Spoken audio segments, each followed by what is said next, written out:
চিংড়ি মাছ দিয়ে মিষ্টি কুমড়া খেতে কিন্তু দারুণ লাগে। আর আজকের মিষ্টি কুমড়ার তরকারিটা মনে হয় অনেক মজা হয়েছিল, খুব মজা হয়েছিল খেতে। ঝোল ঝোল করে রান্না করেছিলাম, আর নামানোর আগে একটু জিরার গুঁড়া দিয়েছিলাম। আর দুপুরে রান্না করে খাওয়া দাওয়া শেষ করে ওরা দুই বন্ধু, ছেলের বন্ধু এসেছিলো পরীক্ষা দেওয়া শেষে, তো অনেক মজা করেছিল। তারপরে 4টার দিকে আবার একটু কাজ ছিল, আর বললাম যে ওকে বাসায় দিয়ে আসি, তো গেলাম। বেশ ভালো কথা। অনিমেষের ঠাম্মি অফিসে গেছে, সেখান থেকে সে আবার চাবি নেয় না। আমি ওর বন্ধুকে দিতে যেতেও পারিনি রিক্সায়, তখনই ফোন দিয়েছে সে আসছে, চাবি নেয় না।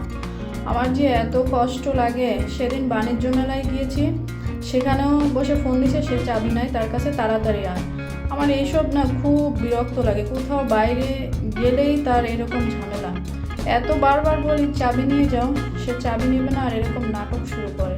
এরপর থেকে ভাবছি ফোনটা অফ করে রাখবো, কোথাও বাইরে বিকেলে গেলে ব্যাস